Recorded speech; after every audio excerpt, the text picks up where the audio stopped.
Hello and welcome to a live Kerfefe break on Deprogrammed with Keri Smith. I'm your host, Keri, and today is Monday, November 6th. I hope you all had a great weekend. If you are new here, this is a live show we do Mondays and Fridays where we talk about what's in the news, what's on our mind, and hang out and try to have a good time talking about what are sometimes serious subjects and, find joy in chaotic times. How about that? Um, I will say up front, first of all, if there are problems with my microphone, let me know today. As some of you know, I've been having trouble with it. I think I've resolved them, but it sounds a little distorted on my end. So just let me know. Um, you must have watched some cats last night. I didn't. I don't know what happened, but I assume it relates to today's topic. I'll have to go. You'll have to let me know what happened. Um, one announcement. We are going to be talking about porn today.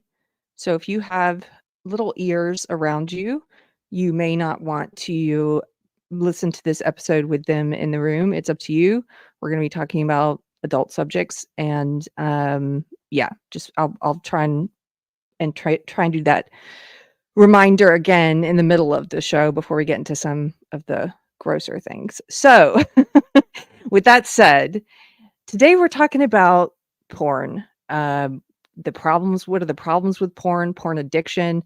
And I'll say right up top, it's funny, but out of all the subjects I've ever talked about, either on Deprogrammed, the podcast, or online on social media, or writing essays on Substack, whatever it is, out of all the subjects I've talked about, for some reason, it seems that I get more angry defensiveness and pushback on this subject on porn than I do on anything else, which is pretty amazing considering that the main topic of Deprogrammed and most of my writing is about the evils of my old ideology, social justice or woke ideology, which is the predominant belief system in the West today. And so maybe it's just that a lot of the people who would hate that message are not listening anymore. Some of them do, because I hear from them too. But the porn subject, it's almost no comparison.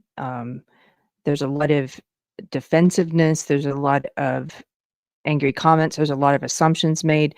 And so I will say up top, because I hear this every time, people who want to wail, why do you want to ban porn? Well, I don't want to ban porn. So I won't be having that conversation with you, because that's not actually my position or opinion or what I'm saying. And when you do something like that to people in a conversation, it's dishonest. It's called straw manning. It's where instead of talking about what they're talking about, you go over here and you build a straw man of something that they're not saying, because that's easier to attack what they're not saying. And one example would be if I say I like cats, and then someone saying, oh, why do you hate dogs? Keri Smith hates dogs. And here's why you shouldn't hate dogs, Keri. It's like, okay, I never said I hate dogs. I said I like cats. That's a very simple illustration of straw manning, but people do it all the time with much more serious subjects. And so right up top, this isn't about the legality of porn. I don't think porn should be banned. I do have opinions on the appropriate places for porn. I don't think it's appropriate to be on Twitter. I don't think it's appropriate to be able to see hardcore porn videos on a platform that's not just easily accessible by children, but where I don't want to see it. I don't want to. I'm not, consenting to see that when I go to a public square. I don't want to see it on the public square of discourse any more than I want to see it on my local town square. So I definitely have an opinion about the appropriate venues of where it should be viewed. But that aside, that's not what we're talking about today. We're not talking about the legality. I'm going to talk about, I hope we can have a conversation about, and I'll be trying to pay attention in the chat, about the morality and the unhealthiness of porn. And so this is more about, my opinion when I've talked about it. This is a new opinion for me, like a lot of opinions I've come to in the past 7 years since leaving woke ideology. I've had to reevaluate everything that I thought I knew, and realized that a lot of my opinions were not my own, or the way in which I arrived at those opinions, I no longer agree with that worldview anymore. And so one of those is porn. I think porn is unhealthy. I think it causes problems in relationships, and I think it destroys people, destroys their dignity, and I think it sissifies men. And studies show it leads to health problems like erectile dysfunction, impotence, not just in relationships with an actual partner, an actual sexual partner, but it also leads to erectile dysfunction. And if you have a porn addiction, studies show that oftentimes you have to seek out more extreme kinds of porn to even perform. Let's say perform. That the more you view it, like with any drug, the effect wears off. You need to seek out more and more of it to get that fix again. More extreme kinds of it, higher doses, that kind of thing. So there's a lot of reasons why I think it's bad for people. All of that being said, there are a lot of things that are bad for people. I think it is human nature to struggle with things that are bad for us. I have fought my own demons, as some of you know, if you've watched this show. I've been sober now for 4 years, just had my 4-year sobriety anniversary, which is great. So sometimes I try and compare it to alcoholism, because that was the demon that I was fighting. And I did use porn. It was never for me. I just kind of gave it up without really consciously thinking about it. When my life changed, when I found God, it wasn't something that I continued to struggle with. I continued to struggle with alcohol, though. That was a battle, even after I found God. That was one of the Bible verses about taking off your old self and putting on the new self. That was a part of my old self that I struggled with for a while after coming to faith. And it took me a while to conquer that demon. Knock on wood that it doesn't come biting me in the butt again. So, but I used porn. I was a part of the woke left. I was agnostic for about 20 years. My religion was social justice or woke ideology, which doesn't include a deity. And you make different things your deity, basically. Make different things your God. You worship different things. And because I had no system of belief or faith that explicitly said, porn is wrong. Like the woke left, they do have moral tenets that they pass down. It is, they contradict themselves and it's hypocritical, but they do say certain, this is bad, this is good, they claim to be about ending racism and saying racism is bad. They claim to be about ending sexism and saying sexism is bad, but they actually push those things. So they are hypocritical. But what the belief system says, and what a lot of the people who are in it believe, is that certain things are bad, certain things are good. Porn's not really something that is included in those moral guidelines in woke, other than in the feminist part, the women's part of social justice or woke. There is this attitude of it's empowering and it's liberating, which is crazy because I actually think it's enslaving now. But there's this attitude of, take control of your own sexual power and desire. And in women's circles and the woke left, there is, at least in the time I was in it, in those 2 decades, there's been a great influx of sex toy companies. And I lived in Los Angeles for a while, so maybe it's a little different depending on where you're at. But the part of the country I lived in, the business I was in, which was entertainment, and the ideology I was in, which was woke, people were exploring things like polyamory and sex clubs and group public sex at things like Coachella, and porn, and the numbers of women who are consuming porn, stats show, it's increasing. And there was this real push in women's circles that, like, this is going to set you free somehow. And so that was the culture I was mired in for a very long time. And I did consume porn. I don't, like I said, I don't anymore.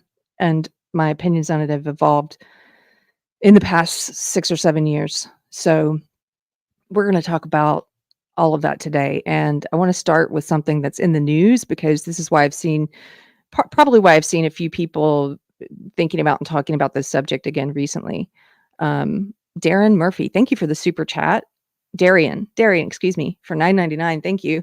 Says, hi, Keri. Did you see that Melanie Mack was attacked for her faith on Simpcast yesterday? A porn actress was on the show and called Melanie intolerant for expressing her faith. She left the show. I didn't see it, so that's apparently what people were talking about. I know Melanie Mack. I think she's a lovely human, and that is, I have to go watch that now because that's disappointing. You know, that she's intolerant. Yeah. It is a tenet of the woke left that we're somehow supposed to be tolerant of everything. We're not. Humans are not tolerant of everything.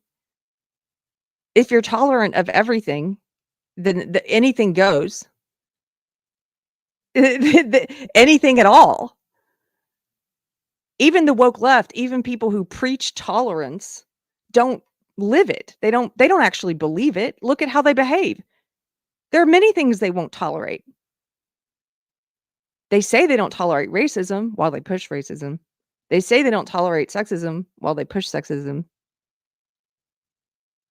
In this country, we don't tolerate murder. Our laws, we have laws that are a consensus on what society has said, yeah, these things are wrong. So I don't even view that as a gotcha anymore. It's like, you're intolerant. Yeah, I am about certain things. Now, does that mean that I'm going to treat people poorly because they disagree with me? Or, for example, if they work in porn, if they're a porn actress? No, I have friends who are porn actresses. I have friends who are cam girls. I have friends who still use porn and don't think there's anything wrong with it. And it's the same as having a friend who is engaging in any kind of behavior or lifestyle that you think is bad. I don't, take a catalog of what everybody else's things are and treat them like crap because of that. And I really doubt that Melanie Mack was treating anyone that way. So I have to go watch it now. I think what the issue is there are some people who they can't separate the two. So even if you treat them with love, the same as you do other people, they feel judged because they know what your opinion is about their behavior or lifestyle. So they feel judged. Well, okay, that's you that has a problem then. That's you that can't be my friend, because I don't make a big deal of it. I don't run around being like, hey, did you know that you struggle with alcohol? to the friends that struggle with that. I don't do that. If they want to talk about it with me and they have questions about it or want support about it, or then I'll talk about it with them. But I don't make a habit of, and I don't think you should make a habit of treating people differently because of the particular thing they do that you believe to be immoral or unhealthy. So, okay. Thank you for the super chat. Thanks for letting me know about that video last night. I guess this is timely without me realizing it. So people are talking about porn right now.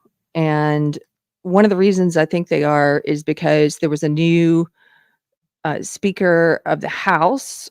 His name is Mike Johnson, which people have jokingly said sounds like it's from The Simpsons, like when Bart would call the bar and ask for different names.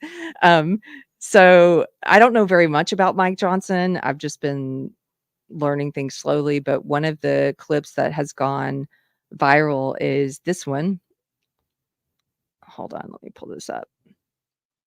So this is a clip from 2022, and Rolling Stone, which is gone way off the deep end, woke leftist, as many of you know, like a lot of the press, not just liberal, but super woke, which is actually not liberal, but I digress. So Rolling Stone dug up this clip and put it in an article, and it's gone viral, and there are now a lot of mainstream media attacking Mike Johnson, pundits, politicians, all these people on the left attacking him for what he said in this clip. So we're just going to play it, and I want you to listen to this and make your own judgments, and then we'll talk about it, and we'll talk about some of the reaction to this clip. So this is here's the clip is embedded here on Megan Basham's Twitter feed. She says, here's the clip of Speaker Johnson explaining why he uses software on his and his family's devices to help protect them from exposure to porn. Judge it for yourself. Imagine thinking this is anything but being a responsible, loving parent. So she shared some of her opinions on it there. Okay, here. With covenant eyes within your home. And so why is that such an effective tool? Why do parents need to put this into their home? Yeah, that's great question. We probably could have called this more appropriately war on the darkness of technology, because there are some good things with technology, of course. I mean, you know, the Bible apps we all love, we broadcast our services, you know, on our social media, and there's some very positive things, but there's also, as Clint's pointed out aptly, some really dark things. So Covenant Eyes is the software that we've been using a long time in our household. I first learned about it at, I think, a Promise Keepers event in the early 2000s. I think it was developed in about the year 2000. But it's the largest accountability software that there is. And there's some paperwork out there on the table that I think everybody may have picked up on the way in. If not, go get it. It's a subscription-based, I mean, we don't make any money on this. I'm telling you, we use it, okay? I'm endorsing it because I'm a user. It's about $15 a month, $16 a month, something like that. And you get up to 10 devices. And what it is, it's accountability software. So men in a church, you know, men's Bible study groups will do it. That's how it's presented at Promise. I'm going to pause this for a second. He's talking about this software, Covenant Eyes, which is popular among some Christians who, and probably other people, but predominantly Christians, who want to limit or end consumption of porn or sexually inappropriate material, and who want to keep track of it or have an accountability partner. And you might recognize the name Covenant Eyes because of Josh Duggar, who was in the news from the Duggar family, who ended up, I think he's in prison now for really disgusting sexually. On YouTube, they censor things. You have to find ways to talk about certain things without saying the word inappropriate child sexual material. He's in prison for that. It's in the news. His family, they used his wife, they put Covenant Eyes on his computer to prevent him from looking at stuff like that, because what it does is you have an accountability partner, and once a week it'll apparently send a sort of a summary, and it'll flag anything that the person, you know, that was sexual, that they shouldn't have been maybe like looking at. And sometimes it's wrong, and you can look at it and you say, oh, that's not actually, you know, the AI flagged that, but it shouldn't have been flagged, what have you. Josh Duggar got around that because an addict will get around that. So even though he was playing along like, yeah, please put this on my devices so I don't look at it, he went to the dark web and partitioned his hard drive so he could still access all this disgusting material. And the stuff that guy was looking at, by the way, was the worst stuff you could look at. The worst stuff. Which is kind of gets to my point of people, addicts, seeking out more extreme versions of porn. Sorry, I was just thinking about some of the stuff he was caught looking at. So anyway, you may have heard of Covenant Eyes because of Josh Duggar getting around the software, but let's continue listening to Mike Johnson talk about how it works and why they have it on their devices. Promise Keepers, but they also mentioned, hey, when your kids become teenagers, especially if you have boys, dads, they're talking to the guys at this event, you might want to think about doing this with your sons. And so we've been doing that. And so what it does real simply is it has an algorithm and software. It's way above my head how it works, but it scans, you obviously opt into it, but it scans all the activity on your phone or your devices, your laptop, tablet, what have you. We do all of it. And then it sends a report to your accountability partner. So my accountability partner right now is Jack, my son, right? And so he's 17. So he and I get a report of all the things that are on our phones or all of our devices once a week. If anything objectionable comes up, your accountability partner gets an immediate notice. I'm proud to tell you, my son he's got a clean slate. All right, yeah. but we get a report and it says, hey, no activity of concern, and it's really sensitive. It'll pick up almost anything. It looks for keywords, search terms, and also images, and it will send your accountability partner a blurred picture of the image. And so on occasion, I get one. I was just looking at the one from this week. I got on Jack, and it said, This is the only one that may be questionable, and it's this blurred image of two women talking in a live screen thing, and I zoom in and I have to unblur it, and it's two middle-aged teachers. So he goes on, the clip ends there, but he goes on to explain it actually wasn't anything concerning. So the AI flags things and sometimes it gets it wrong. So that's the clip. So having viewed that, I would ask you just to take a minute, see what you think about that, especially if you're someone who doesn't use that software and this is the first time you're hearing about it.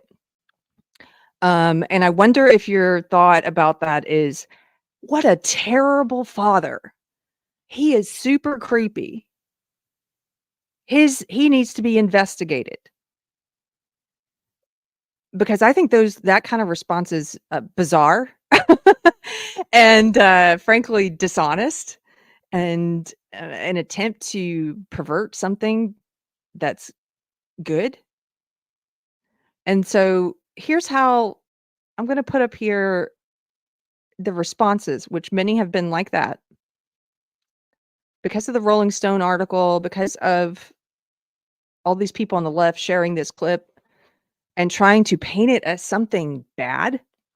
If you scroll down here, you can see the way that Rolling Stone advertised this article on their Twitter account. They said, Speaker of the House Mike Johnson admitted, first of all, there's that word admitted, like he did something, admitted, when you hear that word, it's meant to make you think, oh, there's something bad coming. He admitted that he and his son monitored each other's porn intake in a resurfaced clip from 2022. And so then look at all these Twitter accounts. There's so many like this. Megan just excerpted a few, but here we go. Here's one that says, I told you this MFer was creepy. The fundamentalism, the body language, now no bank account, the black son, brother, because they adopted a child who's black. How dare he? How dare he be an adoptive father to a child who needs a home, right? And his son and porn. They always project, I promise you, there's going to be so much more, he says. Okay, here's another one. This sounds like grooming, says Jess Piper. It's the opposite of grooming, actually. It's trying to make sure no one in your family is watching pornography. It's the exact opposite. You know what's funny is, he mentioned in that clip, his son has a grade A or however he phrased it. Happy to report my son's internet usage is fine. But these people can't fathom, I think because porn is such a part of their lives and they consume so much of it, speaking of projecting, they can't imagine that somebody's not watching it. And so I think people like Jess either imagines or wants you to imagine that they're sitting at home like, let's see what porn my son looked at this week. He didn't look at any. That's the point. Much like with other addictions that people try to kick or make sure they don't fall into, there's an accountability partner. Here, let's move on. Keith Olbermann, this blowhard. Keith Olbermann, one of the craziest, I don't use that word lightly, the most insane people on Twitter, says, translation of this clip, Speaker Johnson has an app that tells his 17-year-old son what porn the speaker has been consuming. Again, this Keith can't imagine that somebody wouldn't be consuming porn. Or either that's what he wants to pretend. It's one of the two. Which one is it? Is it that porn is so essential to you, like breathing, Keith, that you can't imagine that someone's not actually watching it, which is the intention of the app? Or is it that you're a liar and you're a dishonest scumbag and you want to take something wholesome like this and try to turn it into something dirty? It's one of the two, maybe both. He says, no, there are no skeletons in his closet. Why do you ask? Here's the fourth one. This is the final one we're going to show. Tom Joseph says there is something horrible going on with Speaker of the House, Mike Johnson. It's illegal as hell to have porn, anything with a minor. Again, guys, did you miss the part where they're not watching porn? Is porn so much a part of your life that you can't even fathom this? You're like, mind blown? He says Child Protective Services should investigate Mike Johnson. Then he calls him a freak. Why do so many freaks, criminals, and traitors get into politics? He's a freak for thinking porn is bad for him and for members of his family and trying to keep it out of the family. That makes him a freak. Okay.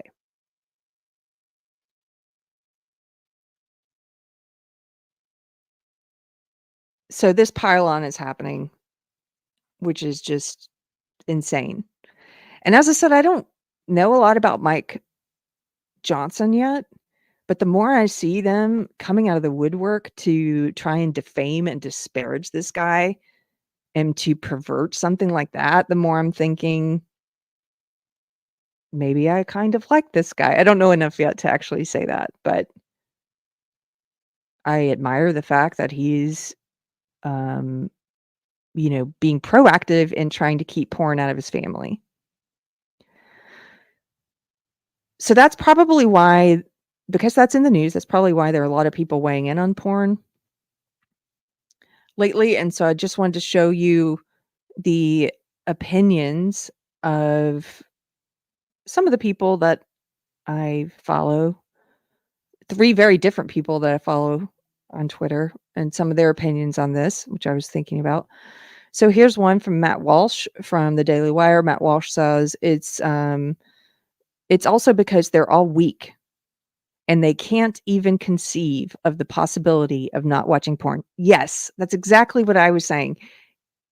It's exactly what I noted. It's like they can't even imagine that a person's not consuming it because it's such a part of their life. He says they're such slaves to their impulses that they think anyone who exercises self-control is some kind of freak.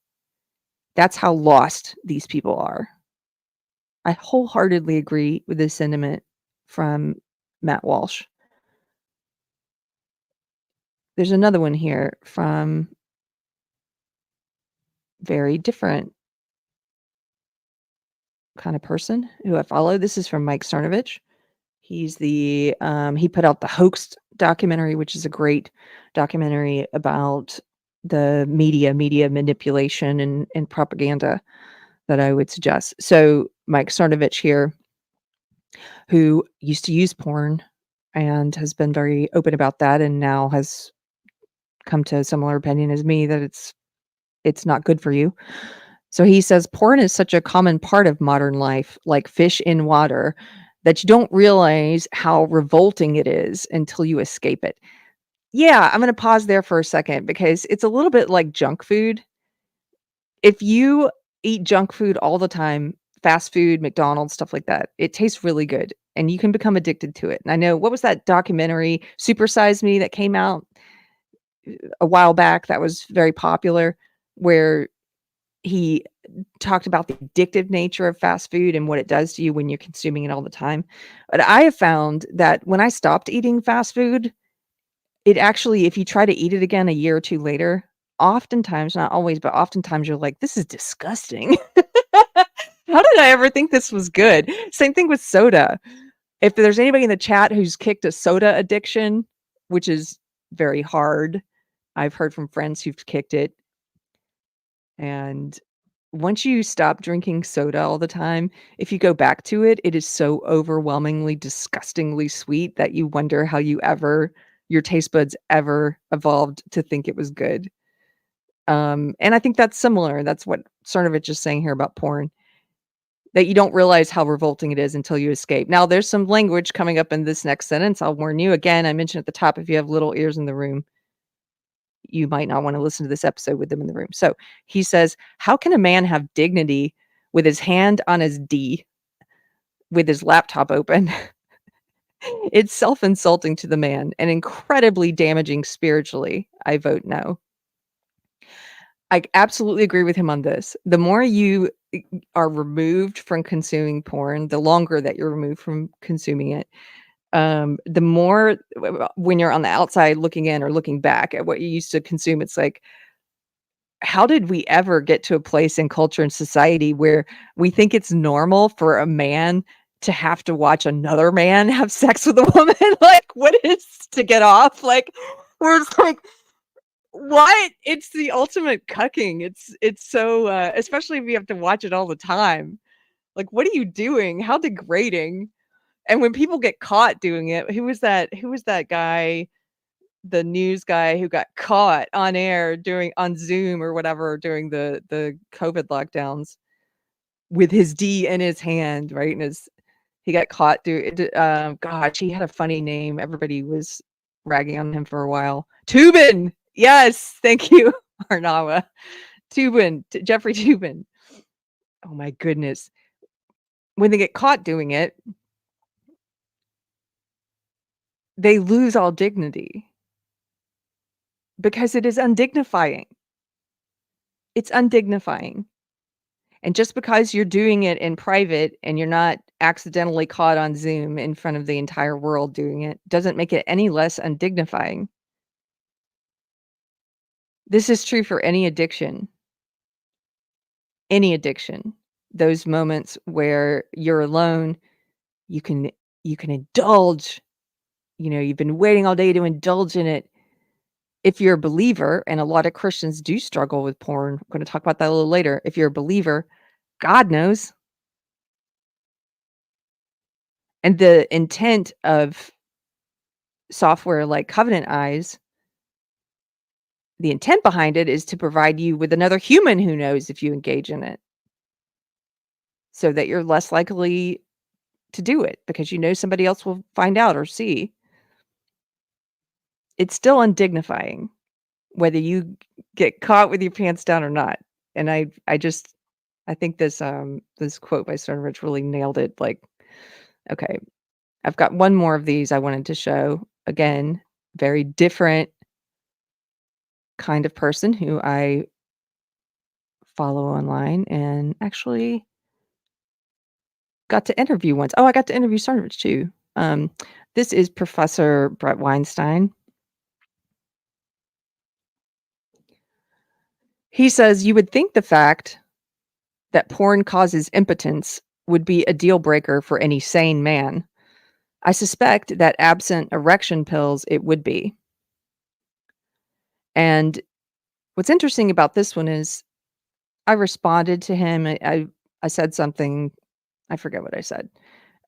But immediately there was someone who replied to me in the comments who was defensive and said, you're both wrong. It doesn't cause impotence. And so I said, okay, well, would you prefer the term erectile dysfunction? I mean, they're interchangeable, but it does cause erectile dysfunction. And he says, basically he was saying, not all the time, not every time.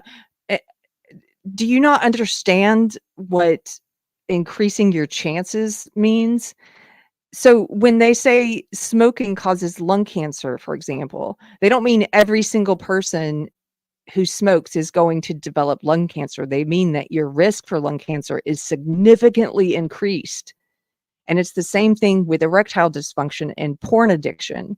If you're a porn addict, your chance of having problems with ED, with erectile dysfunction or impotence, is greatly increased. And so I'm going to pull up some of this so we can look at it. That guy, because he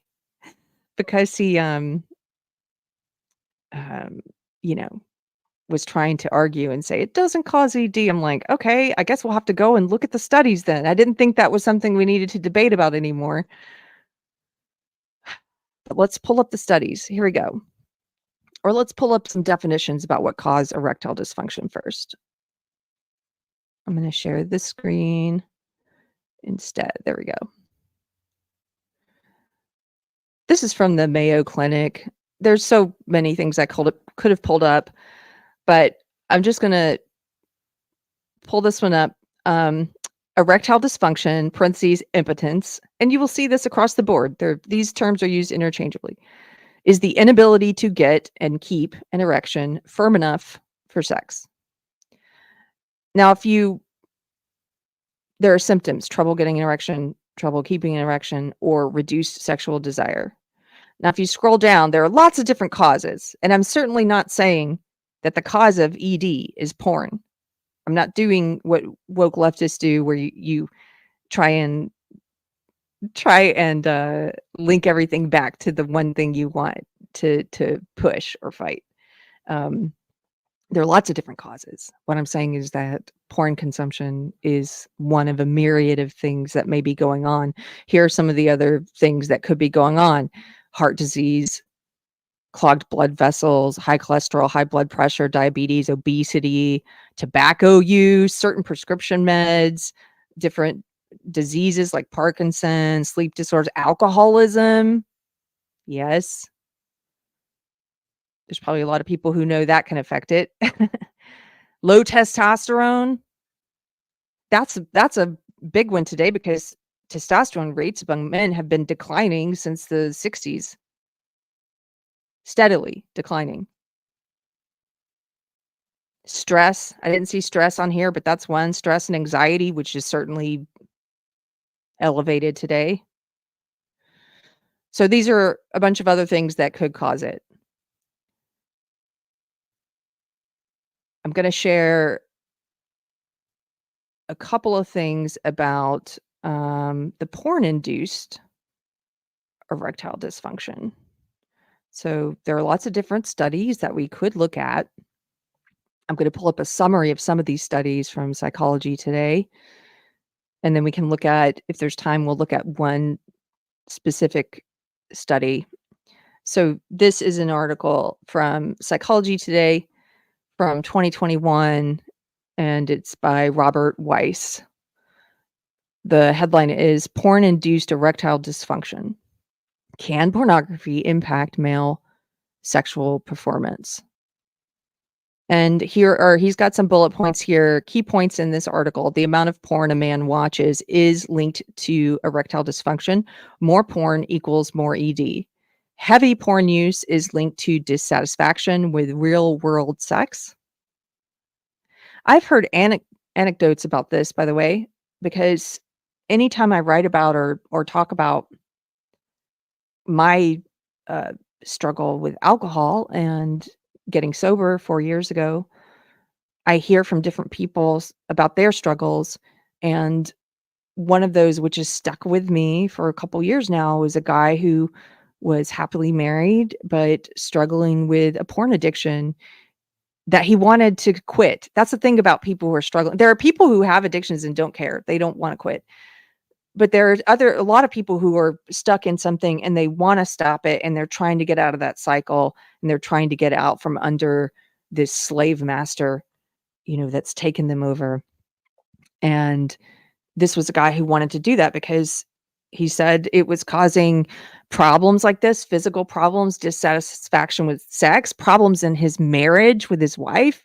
And this is something people deal with. It impacts their real relationship. It can impact your desire for having sex with an actual person, with a partner, or your ability to perform in a real world situation. Okay, here's some more bullet points. The constant fantasy and satisfaction cycle with heavy porn use leads to emotional and psychological disconnection with life partners. We just talked about that. In many males, heavy porn use leads to sexual dysfunction with their in the flesh partners. And then let's just read through some of this. Simply stated, growing numbers of physically healthy male porn users, including adolescents and men in their sexual prime, are struggling with various forms of sexual dysfunction, especially if and when they attempt to be sexual with a real world partner. Numerous studies back this up, including a large scale, more than 2,000 participants study that was published in 2020. The study found that 90% of men fast forward to watch the most arousing pornographic scenes, i.e., the scenes most likely to be neurochemically rewarded with an intense dopamine and adrenaline rush. It also found that heavy porn users take significantly longer than other men to reach orgasm with a real world partner. It found that 23% of men under the age of 35, i.e., in their sexual prime, reported some level of erectile dysfunction when having sex with a real world partner. This is something that all the stats are showing, that ED used to be something that primarily affected men in their later years of life, but there are increasing rates of erectile dysfunction now in young men, men under 35. The amount of porn a man watches is linked to ED. More porn equals more ED. That one was included above, so I'm not going to reread that. And then here, this one's important because this is about what I was saying with any addiction. Over time, what happens is any temporary relief you experience at the beginning of that addiction is greatly reversed and overshadowed by the fact that you have to keep going for more frequent and higher doses of whatever drug you're consuming to try and reach that original high. And so in the case of porn, people are consuming it more and more often, and they're looking for more extreme things, which, if taken to the very end of that path, you get to a place like Josh Duggar, who's looking at the most dehumanizing, revolting, disgusting, depraved, inhumane things you could look at. Somebody in the chat had asked which Duggar was he? Was he the dad? No, it was their oldest son.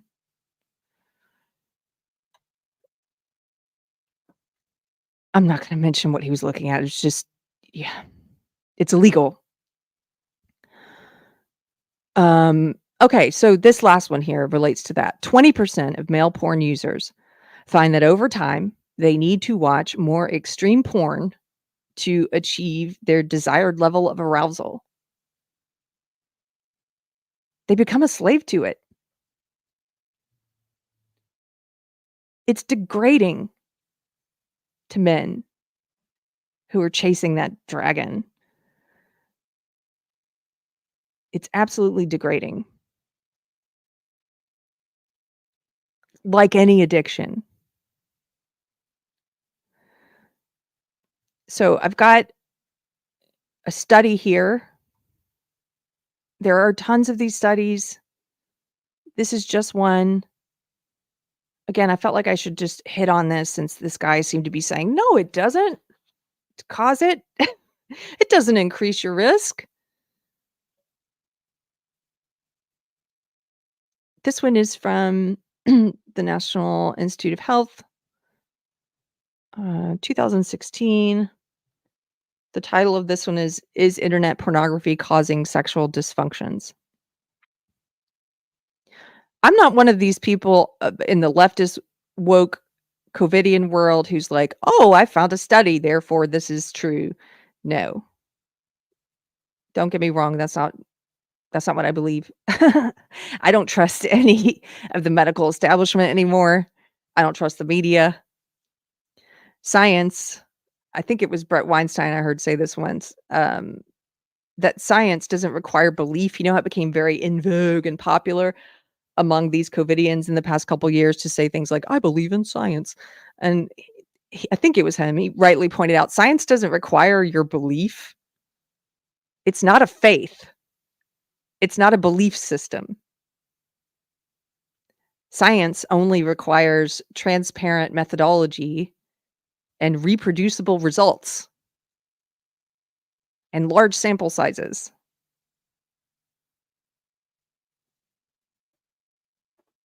There are many studies which back up what's in this one that I'm showing. Okay. Is internet pornography causing sexual dysfunctions? A review with clinical reports. So we're going to skip on down here under the abstract to this part. Alterations to the brain's motivational system are explored as a possible etiology underlying pornography-related sexual dysfunctions. This review also considers evidence that internet pornography's unique properties, like limitless novelty, potential for easy escalation to more extreme material and video format, etc., may be potent enough to condition sexual arousal to aspects of internet pornography that do not readily transition to real-life partners, such that sex with desired partners may not register as meeting expectations and arousal will decline. Clinical reports suggest that terminating internet pornography use is sometimes sufficient to reverse negative effects, underscoring the need for extensive investigation using methodologies that have subjects remove the variable of internet pornography use. You guys, I'm going to drop this in the chat. You can go read this whole study yourself, or you can do a simple search for studies about pornography use and erectile dysfunction. One of the parts here, this is what I was getting to before. Now, again, this one's pretty old now. This one's 2016. So this is like 7 years ago now, but at that time, they were already seeing rising numbers of young men who were experiencing ED. It says, traditionally, ED has been seen as an age-dependent problem. And down here, I wish there was a way I could have highlighted this ahead of time, because here it is. Okay. Our review also included 2 2015 papers claiming that internet pornography use is unrelated to rising sexual difficulties in young men. However, such claims appear to be premature on closer examination of these papers and related formal criticism. And so they go on to talk about, that wasn't actually the part I was looking at, because they are talking about how they're seeing increasing numbers of ED among young men as well. But I'll let you guys read this one in your own time. Okay, here we go. Wait, I did find it. I didn't want to take too long trying to find it. It says, since then, evidence has mounted that internet pornography may be a factor in the rapid surge in rates of sexual dysfunction. Nearly 6 out of 10 of the 3,962 visitors seeking help on the prominent medhelp.org ED forum who mentioned their ages were younger than 25. 6 out of 10 younger than 25.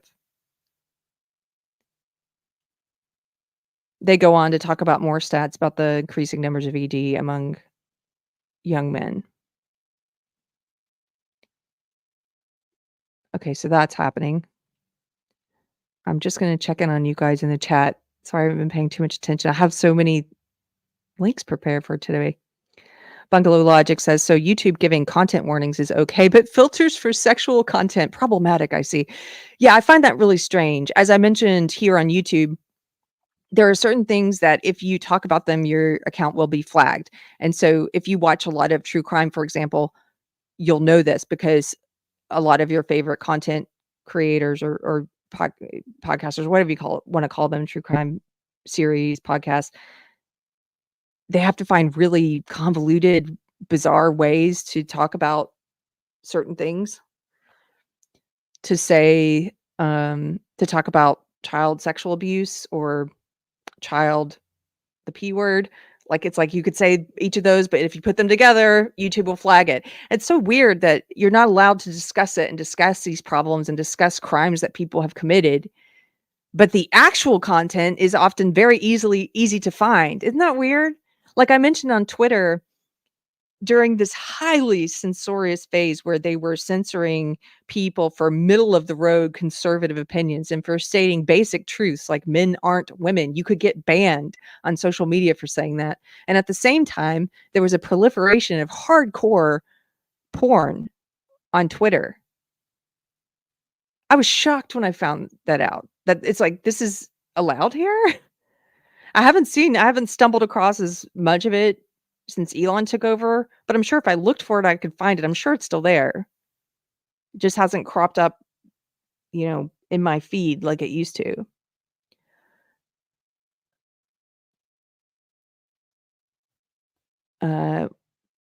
Something else from the chat. Oh, Dion, Queen of Quotes, says addicts turn their pleasures into vengeful gods, by Mason Cooley. That is a great quote, and it's true.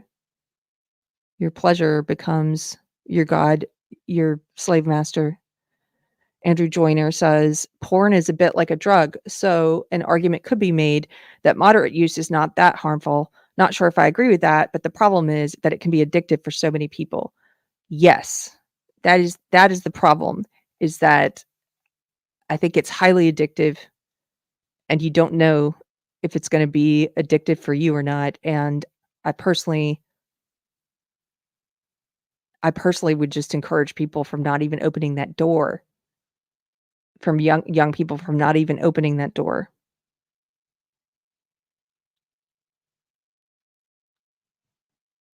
Okay.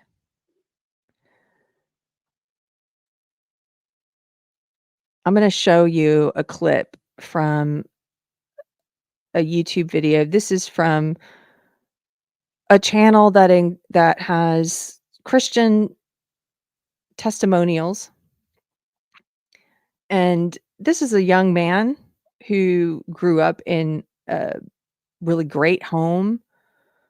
He had great family, as he mentions, his dad was a pastor. He grew up in the church. The title of this video is I Had Everything and I Still Fell into a Pornography Addiction. And we're just going to watch a little bit of it because I want you to hear him talking about all the psychological distress and problems that came as a result of this addiction. I'm going to skip ahead. So he talks about how he first investigated, and at first it was just a curiosity when he was in 6th grade.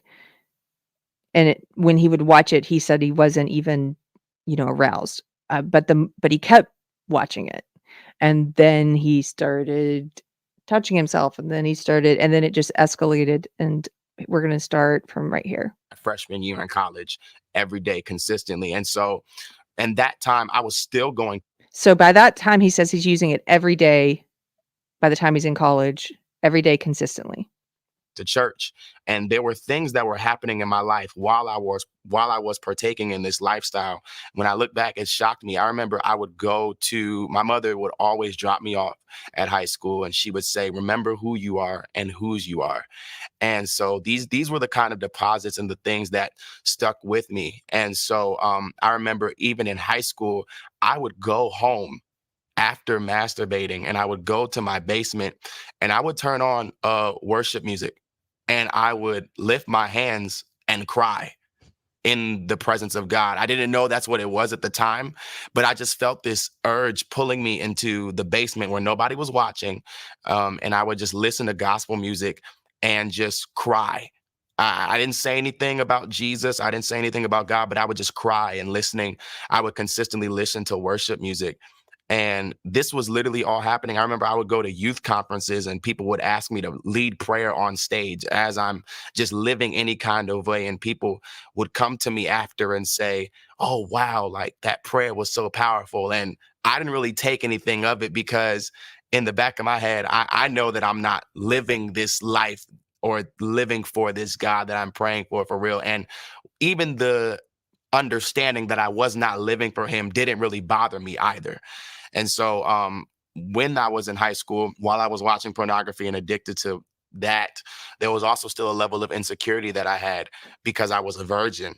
As I said earlier, kids want to fit in. Kids want to feel like that they belong, And so I remember when I lost my virginity, I felt like, I guess you could say, a champion. I felt like I accomplished everything that I could have accomplished in life, but Lord knows that it was the beginning of me going into, I guess you could say, a tunnel of depression, suicide, anger, rage, and even rejection.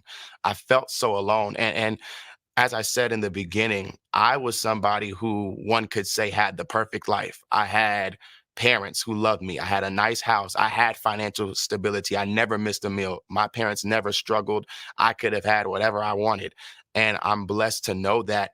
But in the midst of having family, in the midst of having security financially, in the midst of having a nice, warm home to go to where I know that I would be loved and cared for, I still felt alone.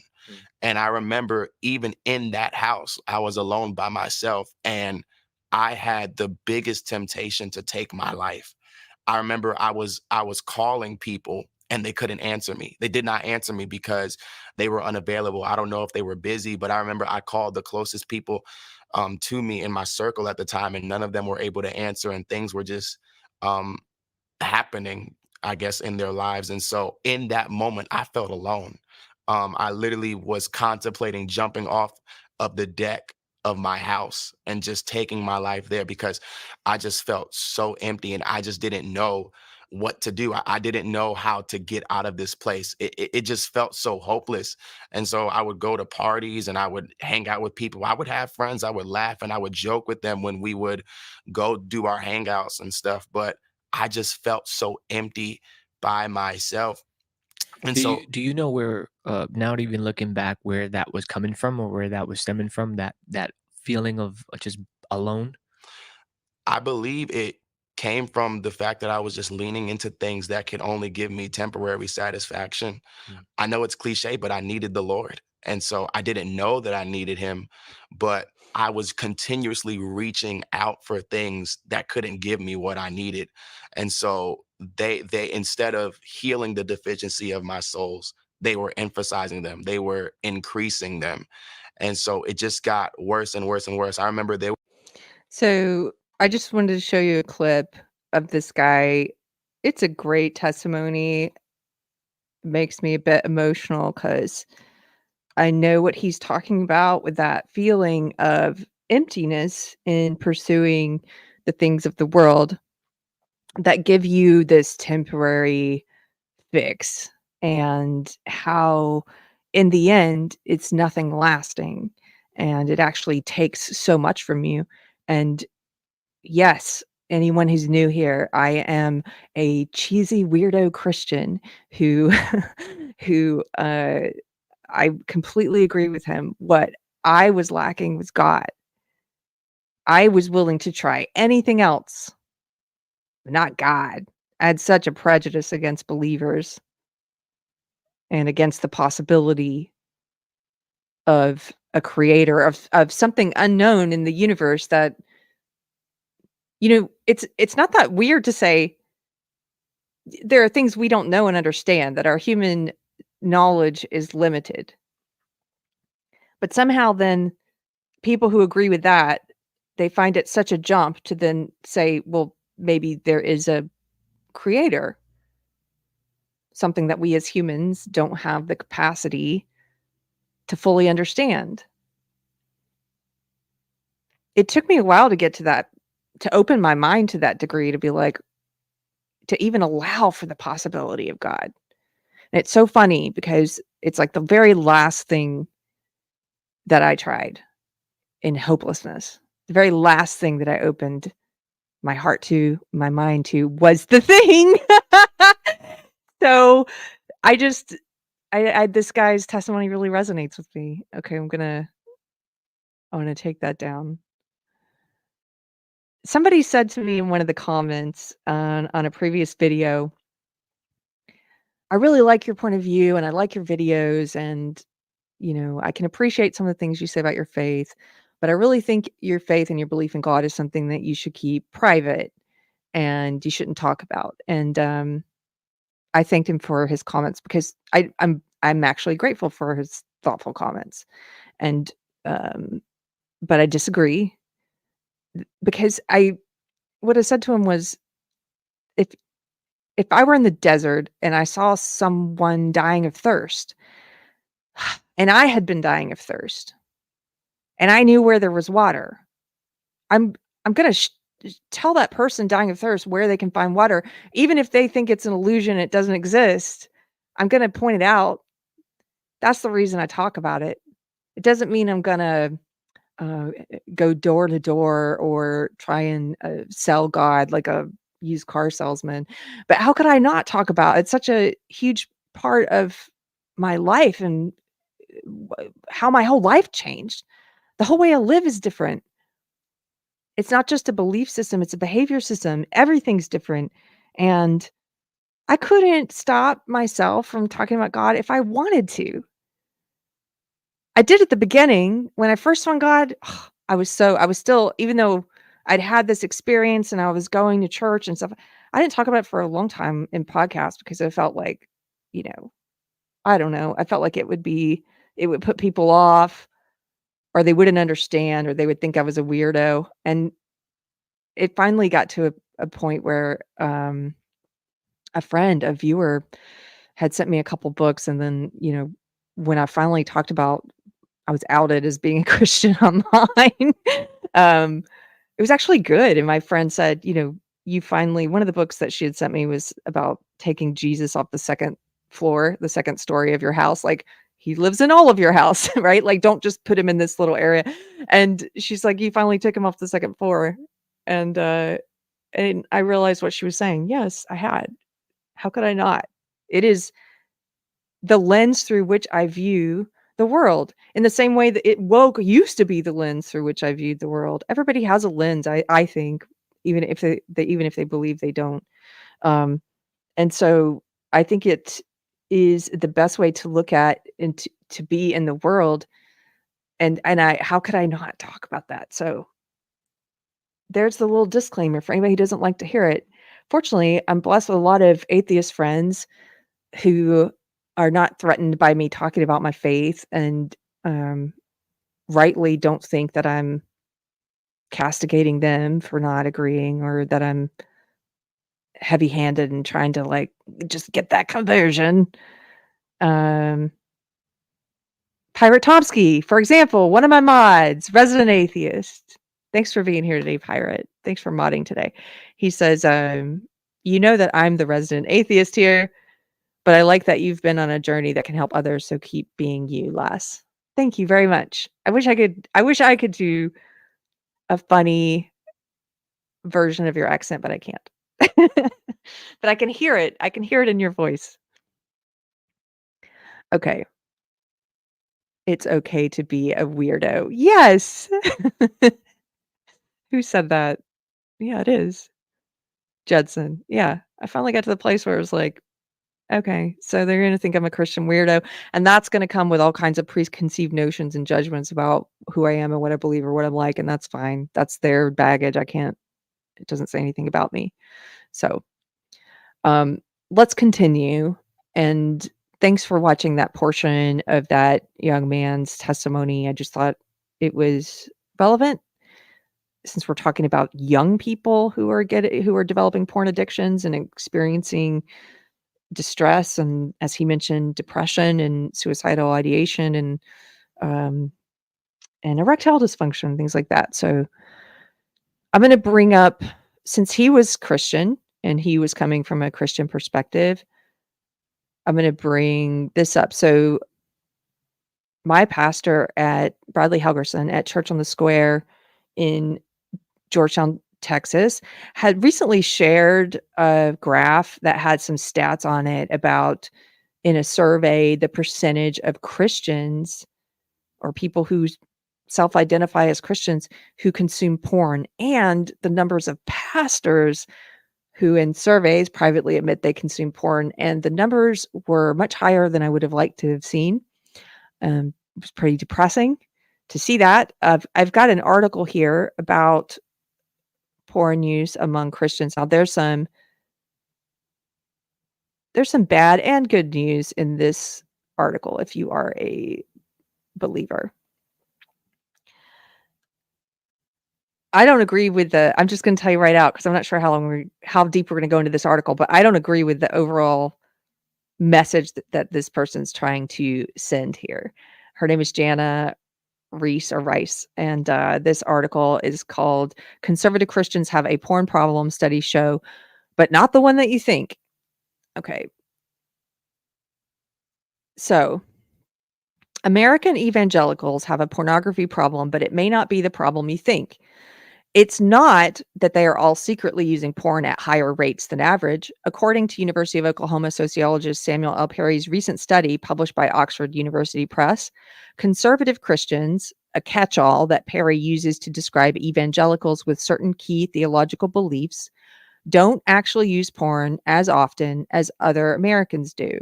Yes, or she should have said yet, their porn use has risen over time. And that increase has caused significant hand-wringing in the church. More on that in a moment. Now, what you're going to find if you read this whole article is that what she thinks is the problem, the porn problem that you may be surprised about, she thinks the hand-wringing is a problem. She thinks the hand-wringing in the church about porn consumption is the problem. That's the thesis of this article. So that's why I don't agree with her. But let's continue. She says, but according to several decades of general social survey data, conservative Christian men's porn consumption tracks to that of all American men over the same time period. Well, yeah, okay, as a believer, what's her name? Jana. As a believer, Jana, that's not exactly great news. The porn consumption among Christian men should not be the same as all American men. That's disappointing.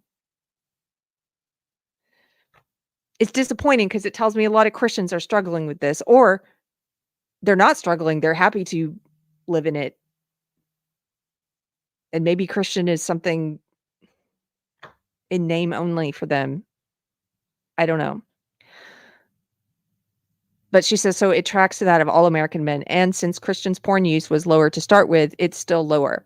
What's more? So basically, porn consumption is rising among all people, and it's also rising among Christians, but it's still less than average men. What's more, the most committed Christian men, those who say they have had a born-again experience or have tried to convert someone else to the faith, have even lower rates than conservative Christians as a whole. That's not surprising to me. It's not. Because people who've had a born-again experience, oftentimes, not always, but oftentimes, came to faith later in life. Maybe they weren't raised in the church at all, or maybe they were raised in the church and they rejected it for years or 2 decades like I did. And they wouldn't have come back or they wouldn't have come to God if it weren't for that born again experience, that transformational experience.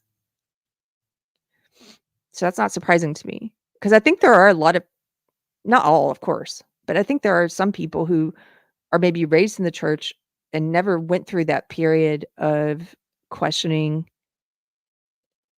or doubt. And some people I've talked with who even sometimes wonder, they have doubt about their faith because they never went through that prodigal son experience, which I don't know what that's like to have that particular doubt, but I've heard people who mention that.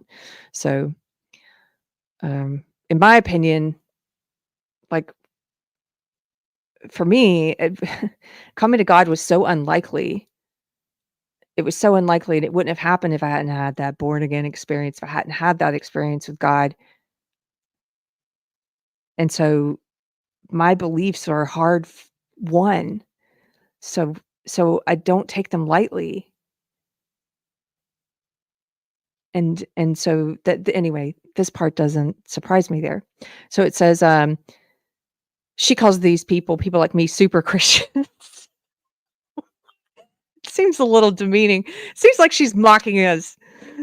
I'm not really a super Christian, whatever that means. She goes, and these super Christians' consumption does not seem to be increasing over time. Well, that's good news.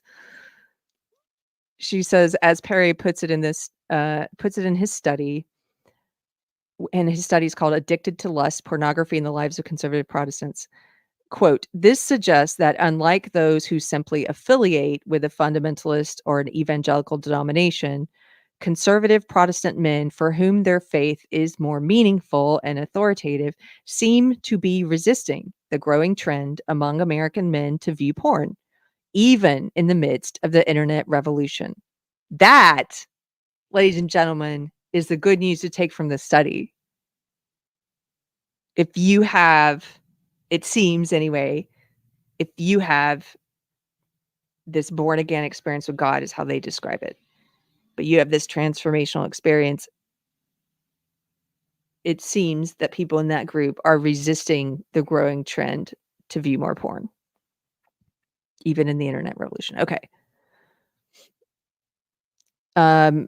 She says, so that's the good news, which happens in the first 30 pages or so of Perry's well-written, accessible, and meticulously researched book. So what's the problem? Now, this is what she considers to be the problem, and this is why I part ways with her. She says there are several. Drawing on numerous studies, Perry finds that despite the statistical finding that conservative Christians are less likely to use porn, the perception within evangelical churches is that this has become an enormous problem for the faithful. Well, yes, because as you just mentioned, the people who are coming to church but haven't had that, this study is separating out people in what did she call them? Super Christians and not, but those who've had a transformational experience or born again experience and those who haven't. Okay, so if you're going by those designations that they've made, you just said that among those who haven't had that experience, porn use is increasing in the church. It is. It's tracking. You said this study. You said this article is tracking with that of non-believers. So it is a problem.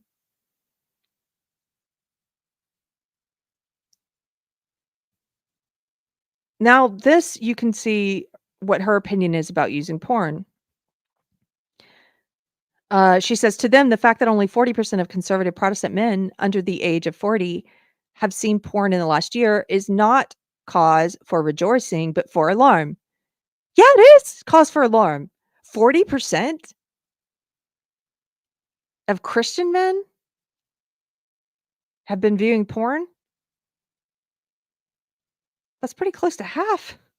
Like, she says, and the alarm itself may be creating, or at least exacerbating, psychological marital problems for those Christian users. Oh, it's not the porn itself or the sin itself that's the problem. It's pointing out that it's a sin or that it's a struggle for people. That's the problem. Okay, lady, we disagree.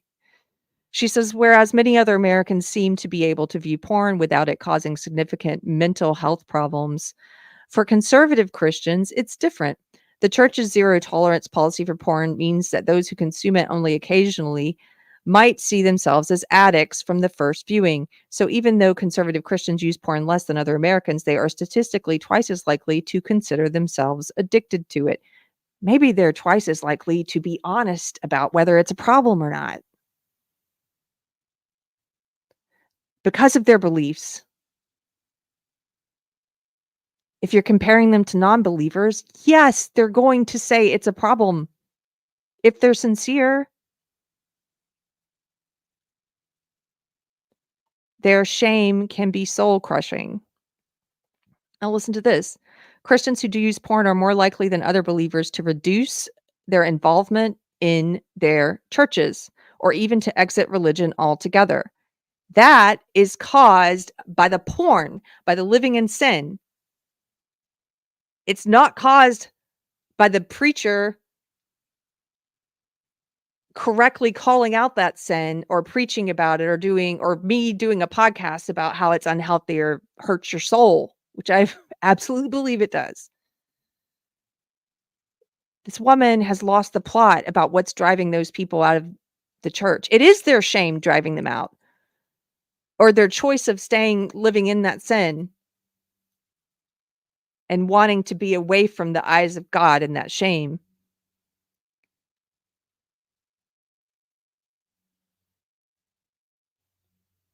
Okay. Then she gets into more stuff about how, and it's even worse for Christian women. They have a double shame. Okay, let's just stop. I don't agree with her conclusions here about what the real problem is. But I thought that was worthwhile putting up some of these statistics about porn in the church because I have a couple of other things we're going to hit here today. La Familia Bazana. Don't laugh at how I pronounce. My husband laughs at me with the way I pronounce, especially Spanish. So, yeah, I know I sound like a white lady because I am a white lady. Like, he's like,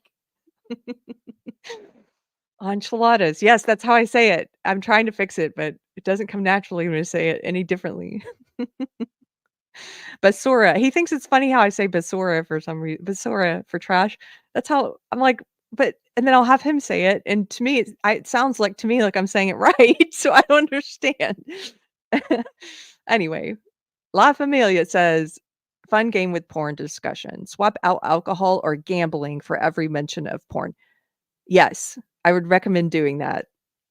And then it might help you to see how defensive people get about discussing porn addiction or problems that come from porn as compared to other addictions, which it seems like it's more socially acceptable to talk about. And we all agree that alcohol addiction is bad or gambling addiction is bad.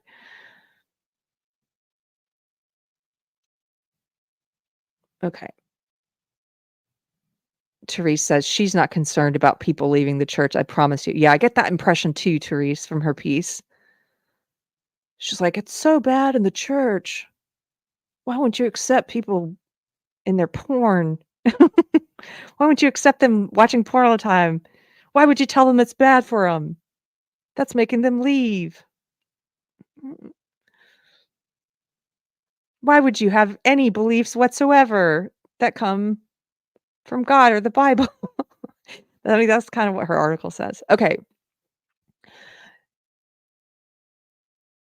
This is another recent news article, and this is I couldn't help but bring this one into today's discussion about the dangers of porn because this article appears to be going somewhat viral right now, and it's a very tragic story, but it also gets me pretty riled up and angry at the media and the left when I read this story. And so I'm going to try and temper that anger and not speak from a place of anger today. We will see how it goes. It is very tragic. So this is a news article about a mayor in Alabama who just committed suicide.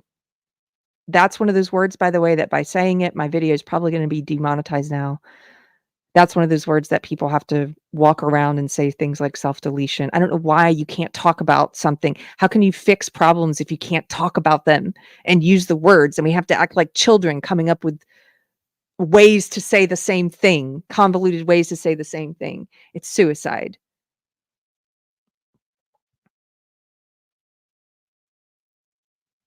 I see your super chat, Eric. I'll just read it before I pull up this news article. He says, Eric Sullivan, thank you for the $5 super chat.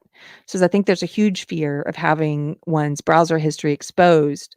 Imagine that if your entire Pornhub search history was exposed for humiliation. Exactly. This is the point I was making earlier. If it is degrading when you get caught doing it and other people see it and know about it, it is degrading even if they don't. When a tree falls in the forest, we all know that from childhood, and no one's there to witness it. Did the tree actually fall? It did. It fell. If what you're doing is degrading, it's still degrading whether or not people are seeing it.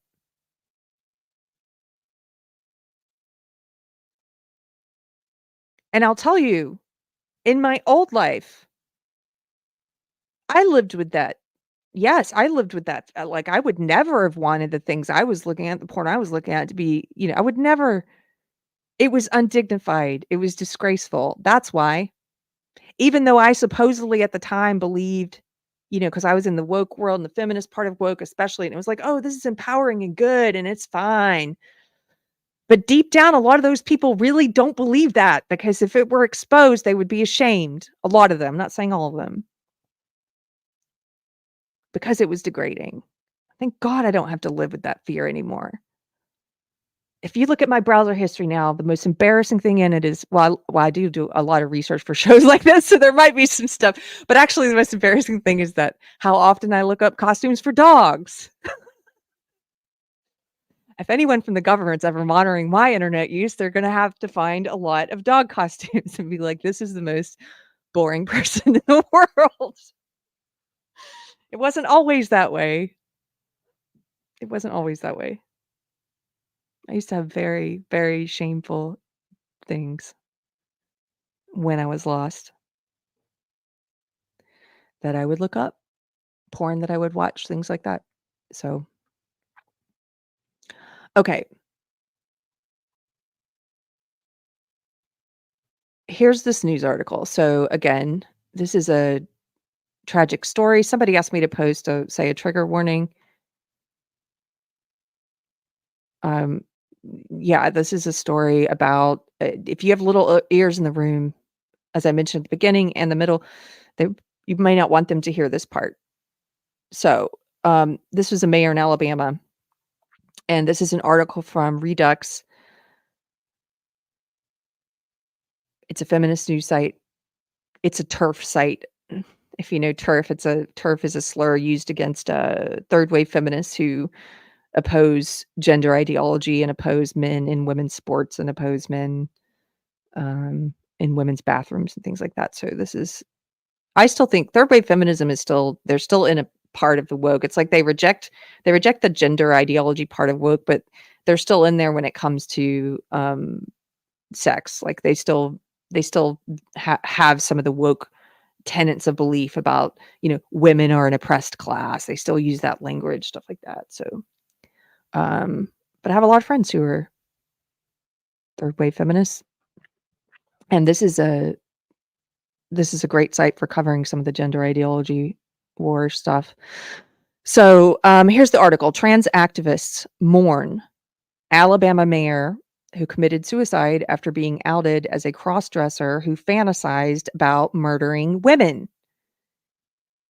Now, you can see a picture of him there on the left. He was not publicly out as trans. He was publicly out. It was just he had two lives.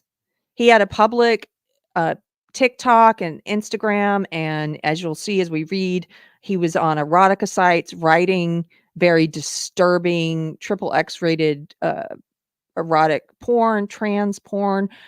So he had this whole secret life, but people in his town where he was mayor did not know this about him. It wasn't something people in his life knew. It was just an online thing, a secret thing. Shame, right? He's also a pastor. This is why this story particularly angers me. We're going to get into it. Okay, the suicide of an Alabama mayor who was revealed to be fetishistically cross-dressing is being portrayed sympathetically by the media, with the death receiving an outpouring of sympathy from trans activists. Despite the harrowing eulogies, Smith Station Mayor F.L. Bubba Copeland had violent sexual fantasies, including one of murdering a woman and assuming her identity. A woman in his town, by the way. Some of you who are familiar with this subject will know that among the autogynophiles, this isn't that rare. The autogynophiles are the ones who they don't experience gender dysphoria. It's not that they feel like, oh, I was born in the wrong body, since they were a toddler, which is historically, that's always been gender dysphoria. Historically was in more men than women, and it was 0.01% of the population, such a small percentage, and it was usually presented when they were toddlers, and it was a feeling like they were born the wrong sex. No, for autogynophiles, it's something later in life. It is a fetish. It is directly related to sex and to sexual fantasy, and they get off on imagining themselves as the opposite sex, and especially moving themselves into spaces for, women's spaces, and forcing you to have to be complicit in their fantasy. I know a lot of people who, like within the whole umbrella of people who get called trans now, there are people who say, no, I have gender dysphoria. I've had it since I was a kid. I'm not an autogynephile and I reject being in the same group as you. You can have your own opinions about these disagreements or not. I'm not telling you what to think about that. I'm just saying this is definitely autogynephile behavior, fantasizing about other women, wanting to be those women, hating those women. This is a common occurrence.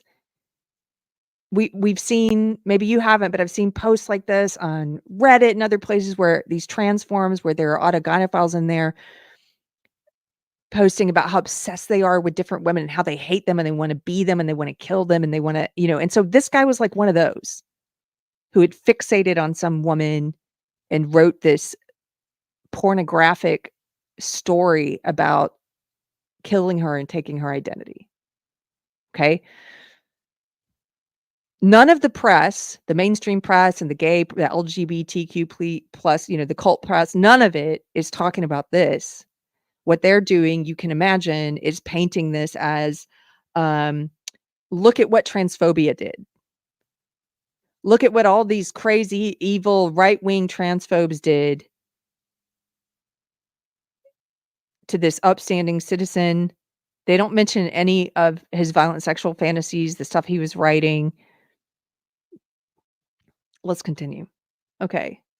On November 3rd, Copeland took his own life using a handgun while being pursued by police on a welfare check.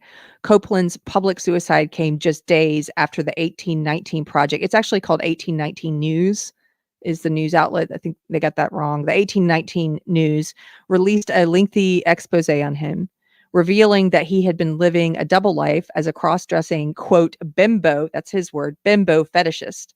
Among the revelations were that Copeland operated multiple secret social media accounts in which he utilized the identity Brittany Blair Summerlin. You can see one of his public profiles there, where he describes himself as a transitioning transgender curvy girl that loves smiling clothes and shoes. Let's chat. There's the Instagram. On his Tumblr account, Copeland posted transgender fetish content, promoting the use of feminizing hormones for men who wish to, quote, become a whore. The theme of bimbofication, quote, bimbofication, extended throughout his online persona, with Copeland expressing arousal and enjoyment at the thought of being reduced to a feminine sexual object for male use. These are the fetishists. These are the autogynephiles. And I'm going to talk about I debated whether to talk about this or not, where I think some of this stuff is coming from, but I think I will talk about it. Let's just get to the end of this piece about him. Okay, on Fiction Mania, a self-publication platform for erotic stories, Copeland authored 4 tales centered around becoming a woman. While his first story, titled Becoming Christine, was rated G for lack of graphic content, all of Copeland's subsequent stories were rated XXX. You can see all of his stories under his name, Brittany Summerlin there. Dangerous Obsession, the recruit, a porn story, the transition. Okay. In the 2-part story, The Recruit, Copeland weaves a first-person account about a young man who becomes a, quote, she-male in order to, quote, make it in the porn business. The story opens with Copeland writing, quote, again, this is going to be graphic, so just letting you know, quote, that feels so good, deeper, deeper, hit it, daddy, harder, oh yes. To you, it may seem a bit odd being effed from behind like a dog, but it's my job. Like you show up to work every day, I do too. However, my job is to be a sexy, hot receptacle for men. That's what these fetishists view women as. Their idea of women it's entirely constructed from their frickin' porn addiction, from the kind of porn they're watching. And they're going beyond watching more and more extreme and taboo and disgusting porn to then wanting, oh, I'm going to become a woman now. I've got to do that to get off. Like, that's what's happening with this dude. In many of Copeland's writings, he presents feminization as being a, quote, sexual punishment. So this is all a sexual fetish for him, or, quote, a bimbo transformation, end quote. These words may not be familiar to you, but they are familiar to me because I have been researching this particular kind of porn that is becoming increasingly popular. And I debated talking about it because I think viewing it is unwise. And especially, I think opening that door, it's like, there's this new kind of porn that is becoming very widespread that is, I think evidence seems to be showing that is causing the men who become addicted to it to eventually be under the spell or the delusion of like, oh, I'm trans too, when it's all just a part of their disgusting sexual fetish and the kind of porn they consume. I have a suspicion that that guy who works for Mr. Beast is one of these guys because of the kind of porn he consumed. And these phrases are very common in it. Sexual punishment, bimbo transformation. There's a lot of stuff about women being receptacles, becoming bimbos, being used.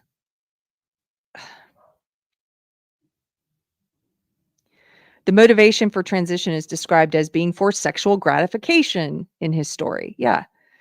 Or in order to increase sexual access for the men he fantasizes about satisfying. But Copeland's fictional exploits took a dark turn in 2021 when he published, quote, his story, Dangerous Obsession. In the story, Copeland describes becoming obsessed with a local business owner who he ultimately murders to assume her identity. The woman murdered in the story is a real individual who lives in Copeland's community. Quote from his story, quote, I wanted her life, staring at her on the latest social media application. All I could think about was how amazing it must be to be her, Copeland wrote. At 29 years old, married, and due to gastric bypass surgery, had lost a lot of weight. She looked on top of the world, end quote. Copeland's narration describes undergoing dramatic plastic surgery to, quote, become, end quote, a woman. He then pursues the victim on a cruise ship. After a violent struggle in which the woman screams and cries, Copeland pushes her over the rail of the ship. Before murdering her, Copeland's character steals the victim's wedding ring set. Quote, grabbing her by the left hand, I had to get one last piece of her to complete my plan. Doing her best to fight me, I had to get her wedding set. Those two rings had become the object of my desire, he writes. No one heard a thing, as the real victim's name has been redacted by this article, as the real, whatever her name was, hit the water, lost forever, because now he's going to assume her identity, right? Copeland's fictional stories have a disturbing similarity to those authored by the designer of the transgender flag. Monica Helms, born Robert Hoagie, who wrote a fictional story depicting a male crossdresser whose wife dies in a violent car accident. After her death, the woman's husband takes on her name, wears her clothing to bars, and participates in random sex acts while pretending to be his deceased wife. That's who designed the transgender flag that's everywhere, the pink and blue one, the little, children's colors. Some of the photos and shared images featured on Copeland's Tumblr blog had a theme of younger boys being transitioned into girls. Again, this guy is being memorialized right now in the mainstream news and the gay news and turned into some national victim of the right-wing boogeyman. And none of this stuff is being mentioned in those pieces, of course. So, okay, the images he was sharing on his Tumblr had a theme of younger boys being transitioned into girls, while the images, which sometimes included photos of actual minors, were non-sexual in appearance. They were passed through, quote, erotica accounts. You can see here, it's a little boy. This is the kind of propaganda in these, the guys, the autogynophiles who consume this kind of porn. This kind of stuff is common in their circles. Look, this was shared on a board for gender erotica. Gender erotica. They're combining those two things, gender identity, transitioning, and erotica. So this is him under his name up there. Brittany Blair shared this. The all-new Cheer Change Academy. Your dreams of being a cheerleader. And they have a picture of a little boy here. A real boy. They found this online somewhere and used it in their disgusting memes. And it's a picture of him, and it says, Seth was miserable in school until one summer he went to Change Cheer Academy. Now Shina. So he transitioned. Okay, now Shina is all smiles. Despite Copeland's fascination with gender transition being overtly sexual, trans activists are now mourning his death as being of a trans woman. They're calling him a trans woman. He wasn't. He was a closeted autogynephile and crossdresser. But they're calling him now, posthumously, a trans woman who was involuntarily outed. Yeah, he was involuntarily outed, although he put all the information out there in public. All of these profiles of his were public. The Advocate, one of the largest pro-LGBT outlets in the U.S., used they, them pronouns in their article announcing Copeland's death, noting that they were concerned with respecting his pronouns. Quote, the Advocate honors people's chosen names and pronouns. Because Copeland did not publicly come out before his death, the Advocate is referring to them as the person they presented publicly. Oh, really? Because if you were doing that, you would be calling him he. The distressing details surrounding Copeland's demise highlight the stark reality. This is from that Advocate piece. The distressing details surrounding Copeland's demise highlight the stark reality of the societal pressures and the often harsh judgments individuals may face when their private lives, particularly concerning their sexual orientation or gender identity. Sexual orientation? His sexual orientation was perversion, okay? That was his sexual orientation. Perversion.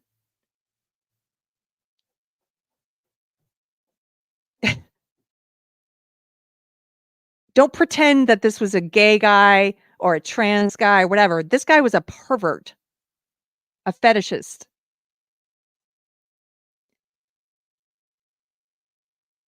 I'll continue. Particularly concerning their sexual orientation or gender identity are involuntarily thrust into the public domain, especially in conservative communities. Oh, those big bullies, those baddies, the conservatives. They must be the kind of people who want to keep porn out of their household. The article ends with providing helpline contact information, including for the Trans Lifeline. The Advocate's article fails to mention that Copeland had fantasies about murdering a woman and assuming her identity. On AL.com, which is a local Alabama outlet, a number of heartfelt statements were made about Copeland, with Cam Moore, the director of Alabama Pardons and Paroles, calling the death, quote, so incredibly sad. I agree, actually. It is so incredibly sad. It is so incredibly sad what happened to this man. What I'm angry about is the way society, the media, these people on the left want to present it, and not getting to the heart about why this guy did what he did, took his own life, what the shame was about, how sick he was, how sick. Every Sunday going to a church and preaching and putting on a freaking shepherd costume, a wolf in a shepherd's costume, leading people astray. That makes me angry. That part of what he was doing, that's sick. And they don't want to talk about it like a sickness. This is why society's getting more sick. They're not talking about his porn habits, his porn use, his murder porn, the young boys in the images he was posting. So this guy says it's so incredibly sad. It is. And he adds, quote, we live in a society where many people are going through so much. Regardless of decisions we may disagree with, we should always love our fellow man as the Bible teaches us. I know firsthand, Ward tweeted. A lot of folks reading this story should look in the mirror. Yes. I actually agree with this. Maybe not in the way you intended, but I do agree with this. A lot of folks should look in the mirror at the things they're doing that they're ashamed of and the behaviors that are depraved and disgusting that they wouldn't want anyone else finding out about because they're ashamed about it for good reason. And that's true for any addiction, not just porn. I had a lot of shame around my alcoholism. The Lee County Democratic Party chairperson, Jamie Lowe, was also quoted as condemning the, quote, discriminatory and hateful rhetoric, end quote. This is BS. Here's of course, someone I don't agree with. For the other two, I can see what you're saying. This one, no. The discriminatory and hateful rhetoric. What was that? Used to, quote, target the personal lives of individuals, be they public or private citizens. You don't think his congregation, you don't think his constituents had a right to know the depraved stuff he was up to in the public eye online, in his secret life? They didn't have a right to know. They had every right to know. What he was doing to those parishioners in his church is analogous in some ways to infidelity. And the partner has a right to know. And he's keeping that from the people that he's supposed to be a spiritual shepherd for. He's not seeking help, doing the responsible thing and saying, I've got to step down while I deal with this personal problem. Whether he tells them what the personal problem is or not, that's up to him. But taking himself out of that position is the responsible thing to do. But he was abusing those people's trust. And yes, they had a right to know what he was doing to them. The problem is not the newspaper that exposed this guy's depraved behavior. The problem is the depraved behavior. That's what he had shame about.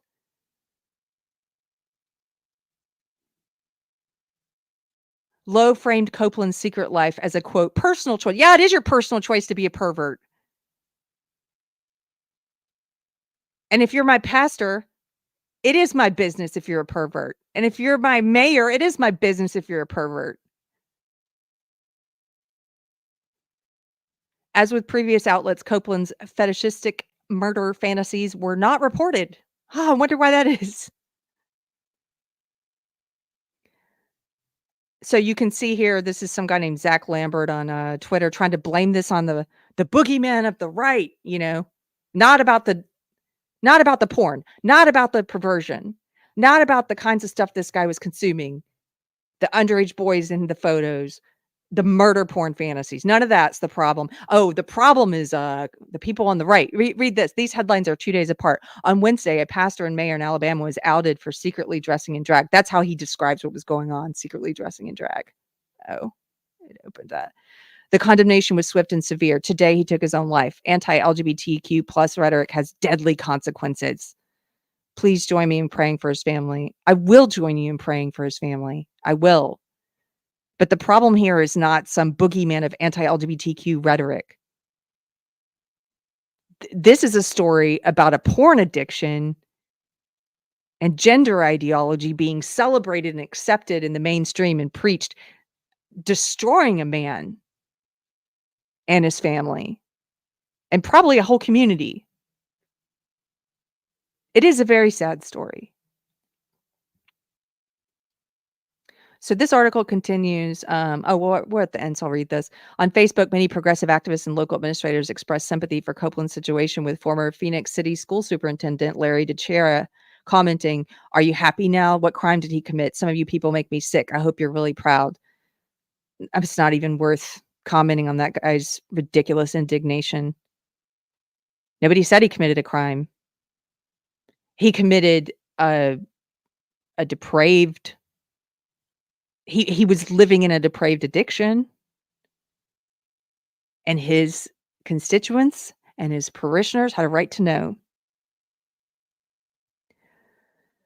Copeland is survived by a wife and 3 young children. He had been married for over a decade at the time of his suicide, and I sincerely doubt that his wife knew anything about this, because that's what people do when they're ashamed and they know something's wrong, is they hide it. So I will be praying for his family.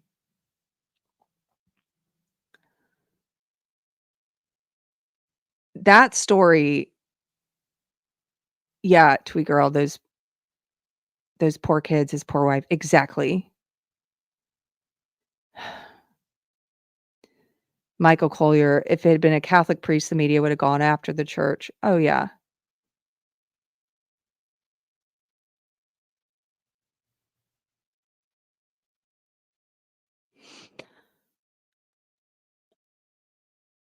As I said, I hesitated to talk about. I've got 2 more things I wanna show you. I know we're at almost 2 hours, but bear with me, or if you're listening to this later, I think you'll wanna see some of these stats, and I hesitate to talk about this, but I'm going to. Here is so Pornhub, I don't know if you know this, but I think it's something like, I'm sorry I didn't confirm it before we started, but I think it's something like 30% is the number I've heard recently of all internet usage is porn. That if you take all of non-porn media and put it all together, all of it, all the major networks and studios and everything, it doesn't even come close to reaching porn. It's a huge industry. It's only growing every year. Pornhub every year does a year in review where they celebrate their statistics. I've read a few of these of different years. It is very interesting to see what's changing in porn stats and what people are watching and how much they're watching, and they include a lot of data. To their credit, they include a lot of data, so you can get really down in the details on some of this stuff. Like, they even have, I don't have it pulled up here, but they have something about how how porn viewing drops off on Sundays during the church block and then picks up again Sunday night. Sunday night is one of the most frequently porn viewed nights, which is so depressing. But I don't have that one pulled up here. I want to go through some of the trends for 2022.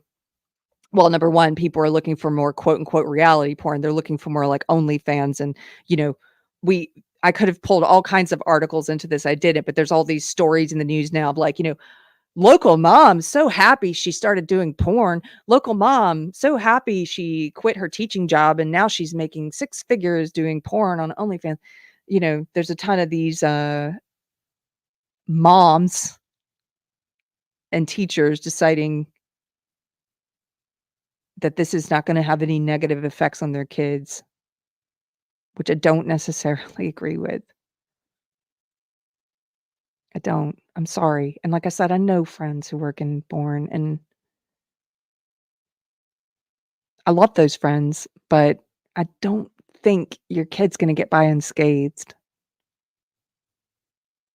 So anyway, the reality category grew by 169%. It's sort of like we're in this part of culture where we're teaching young girls, like, it's sex work's no different from any other kind of work. It's actually empowering work. Take control, make money. Everybody become a porn star. Okay, but this is what this is what relates to the topic today and to the story I just showed you of this Alabama mayor. Gender. Okay, the transgender category grew by 75%. 75% to become the 7th most popular category worldwide. Transgender was the number 1 most viewed category in Brazil and the 3rd most popular category in the United States and Italy. The transgender category. Number 3. This is also not surprising if you've been following what's going on. FTM, female to male, meaning biological men who are dressing and presenting as women, like the mayor in the previous story you just looked at. Those searches for female to male. Oh, wait, sorry. No, I'm wrong. Female to male is the opposite. Biological woman transitioning to male.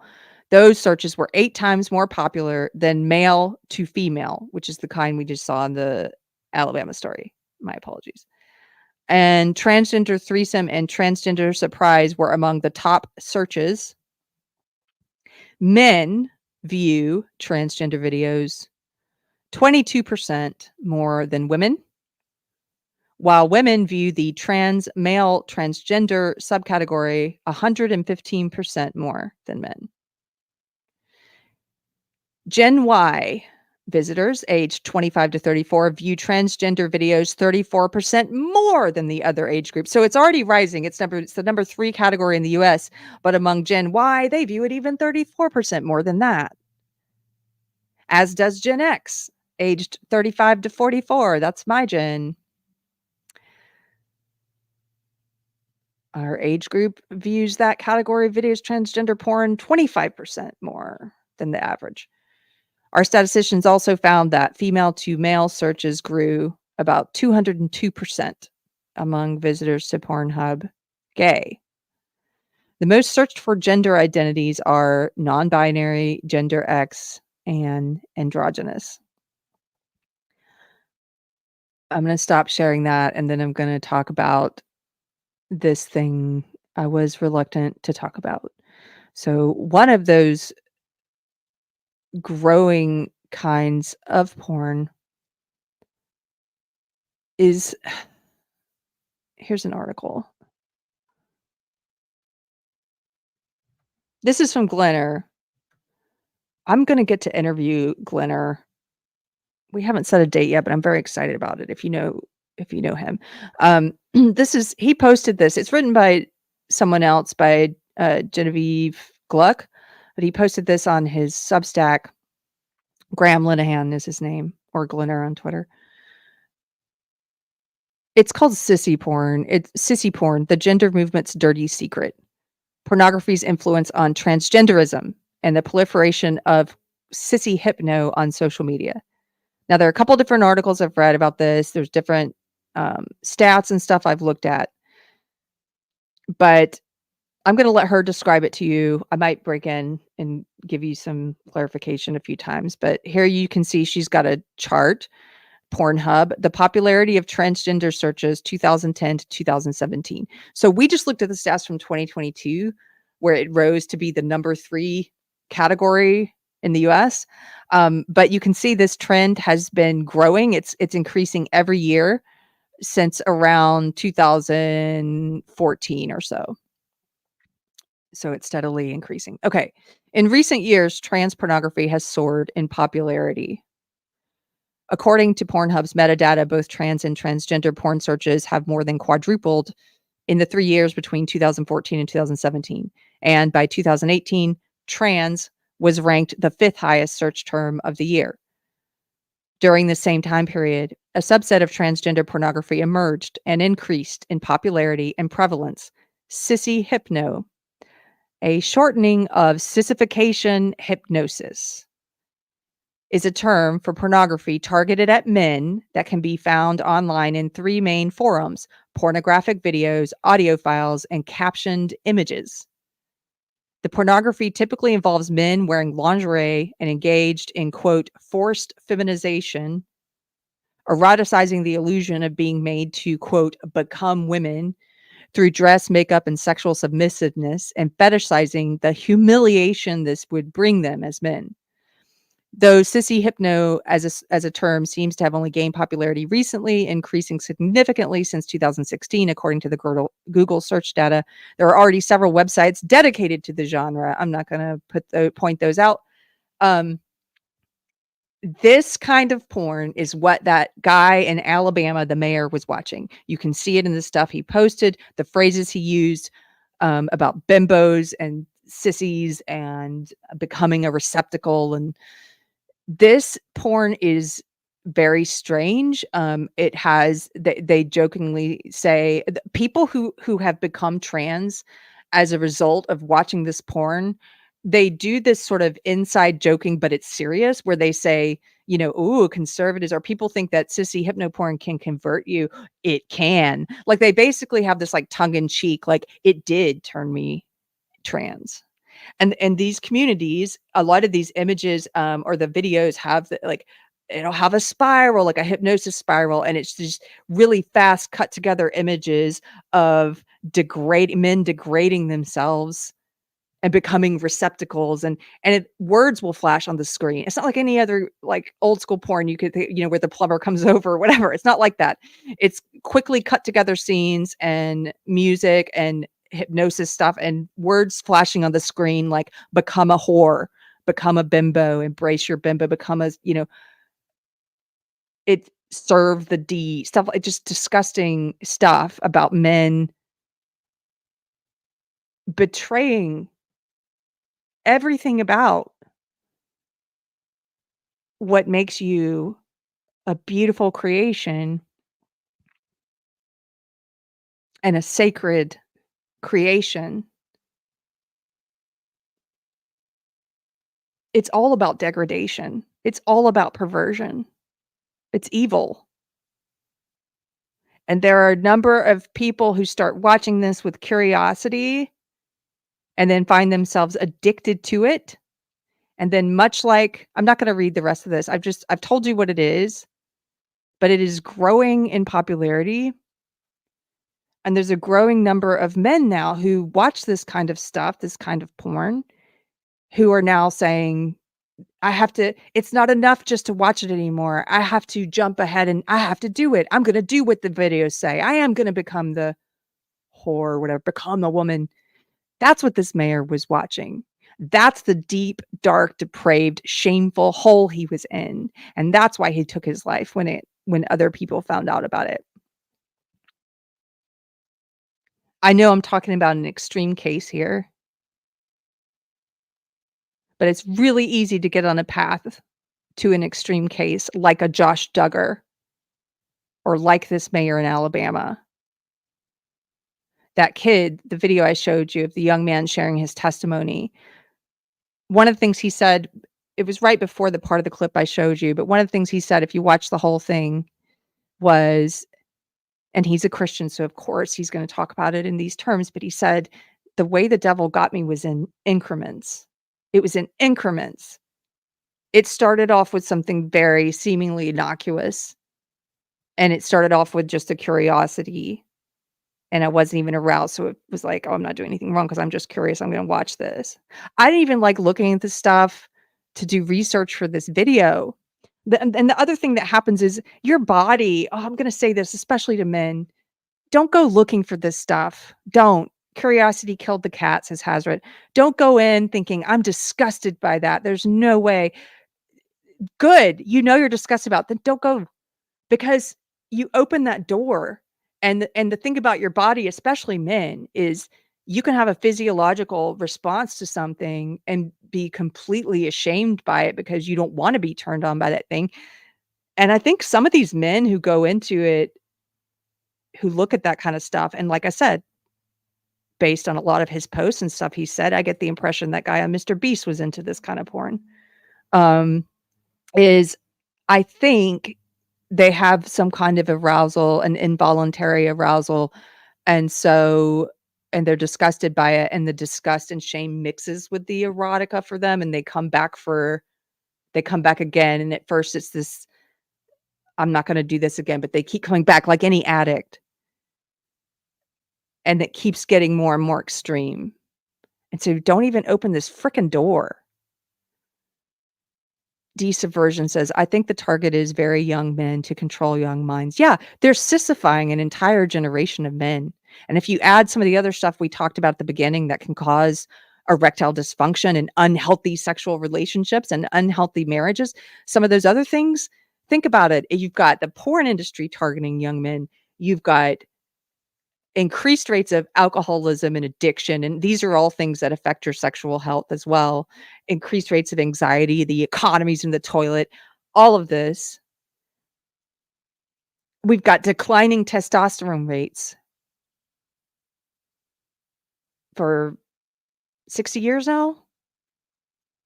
All of these things are creating this generation of weak, sissified, cucked men. It's not beautiful, it's not empowering, it's disgraceful, and it's sad. And it leads to things like imprisonment for Josh Duggar, shame and suicide in the case of this mayor. Don't even open the door. There's a quote in the Bible about how sin is a cat crouching at your door waiting to pounce. And I think anytime you think I've got a control on that sin, your ego asserts itself and it's like, oh, I've got that one under control. That's when that one is probably going to pounce on you and jump up and get you.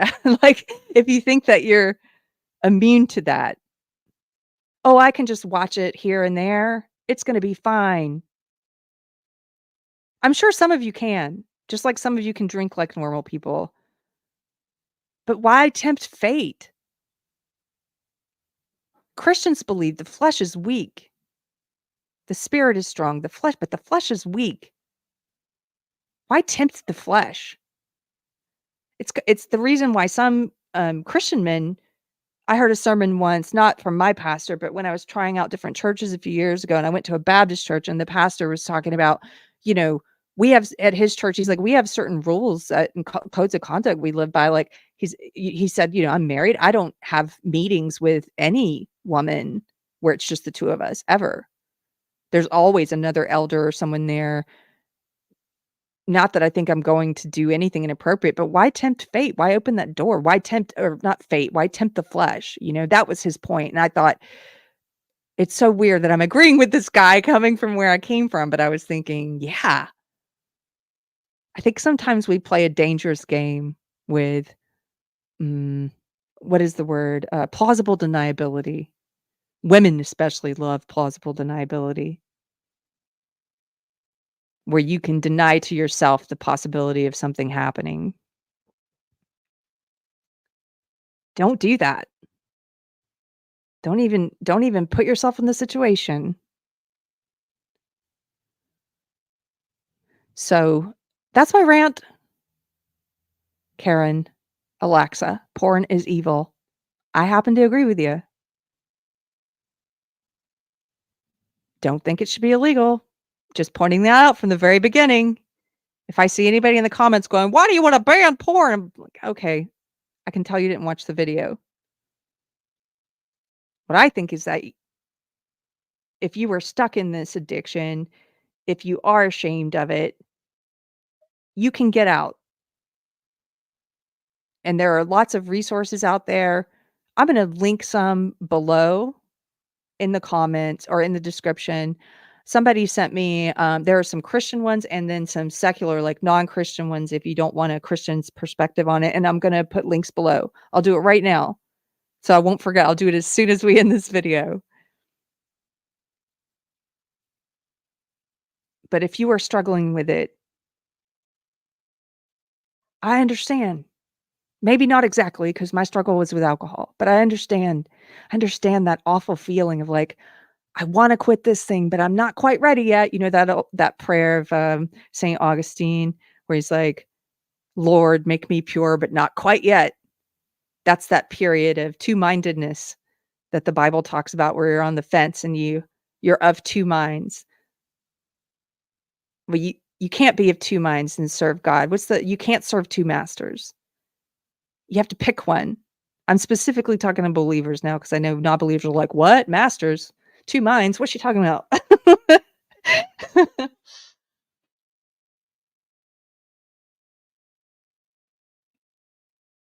I think that's it. If anybody has anything they'd like to add or any questions, I'm sorry I did not pay very rapt attention to the chat this time, because there was a lot I was trying to cover. We did it in 2 hours and 10 minutes. That's not too bad.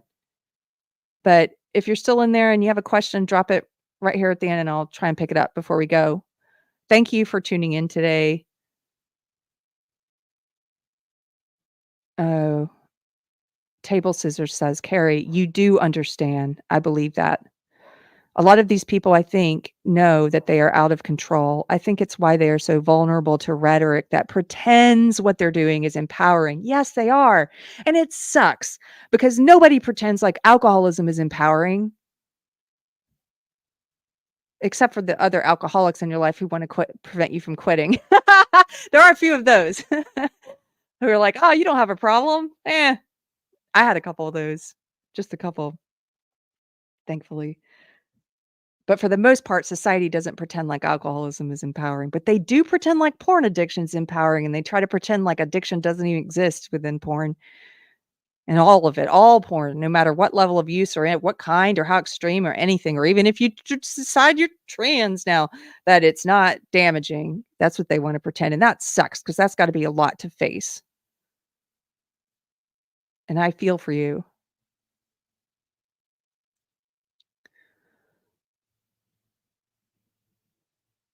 Decoding narcissism. Oh, I've got it. Is that, I think I've heard, is that a channel? I think I've heard of your channel. I got to check you out. Says, many people pretend that boozing is empowering, glamorous. Oh, they do. It's just, I find that once you start talking about addiction to alcohol, not boozing, but once you say we're talking about addiction and alcoholism, and people, for the most part, will take that seriously and treat it like the problem it is, for the most part. But porn addiction, everybody's like, are you talking about me? I'm like, how could I know? I don't know what your level of porn consumption is. Only you know if it's a problem for you. How could I know? Why are you hollering? Unless you're a hit dog. Okay. Thank you guys. I love you all in the agape way. We need more than one word for love, like the Greeks had, right? I very much enjoyed hanging out with you today and having you guys to bounce ideas off of and have discussions with. And so I appreciate you being here at Deprogrammed and letting me be a weirdo Christian. Yeah, Therese, keep being weird, she says. Have a great week, chat. Yeah, I appreciate it. Thanks for being here. Wednesday, I will say 6:00 Central Time on Wednesday. We're doing another, this will be our 4th Christian panel. That Christian panel, it's going to be me, Odin again from Odin's Movie Blog, Michelle from Force of Light, Brahma Bull. I'm not sure who else yet. We're going to try and have a special guest. And that's going to be on Wednesday at 6:00 Central. And we're going to be talking about C.S. Lewis and The Lion, the Witch, and the Wardrobe. So if you haven't seen it yet, I've got a post about this today to let everybody know. Go and watch the animated movie or the original live action movie, I think it is. We're going to talk a little bit about both. We're going to talk about The Lion, the Witch, and the Wardrobe. Or if you haven't watched the movies and you've just read the book, go read the book. We'll see you on Wednesday. And thanks for being here. Have a good rest of your week. Okay, take care, guys.